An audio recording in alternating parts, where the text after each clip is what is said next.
Hihirit ng pisong dagdag pasahe ang transport group na AKTO. Pero ang LTFRB nagsabing masyado daw itong mataas. Nakatutok si Sherry Antores.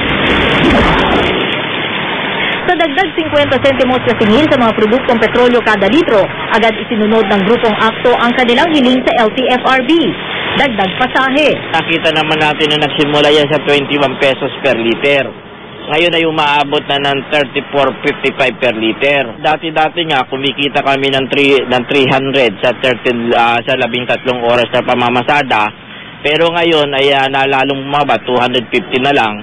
Maliban daw kasi sa mas mahal na ang crudo ngayon, problema rin ng mga jeepney driver at operator ang mga diskwentong binibigay nila sa mga senior citizen at estudyante. Ang IVAT na kinakarga sa diesel na ginagamit nila at maintenance ng mga sasakyan at quarterly tax na binabayaran nila.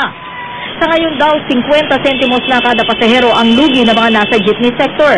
Ang pisong hinihingi nila, sabi ni Delula, ay para makaraos lang ang mga jeepney driver sa hirap ng buhay.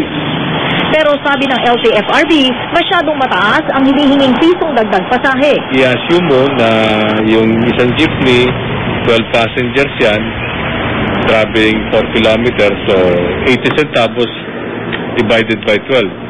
So each passenger will have to shell out an additional of 6 centavos. Yun lang, hindi piso.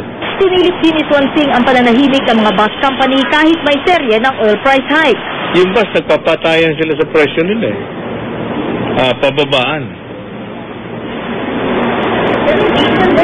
Oh yeah.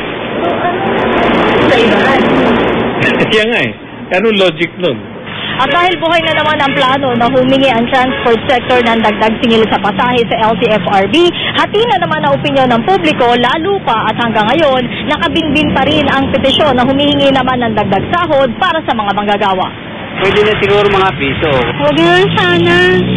Kasi, mahirap na buhay ngayon, di ba? Minsan dahil hindi na sila nakakapagbigay ng sapat na dapat ibigay, nakukulang o binibigay nila.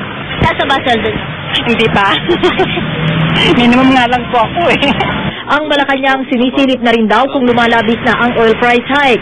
Inutusan na rin ni Pangulo Arroyo na pulungin ni Energy Secretary Angelo Reyes ang mga oil company executives. Sherry Antores, nakatutok, 24 oras.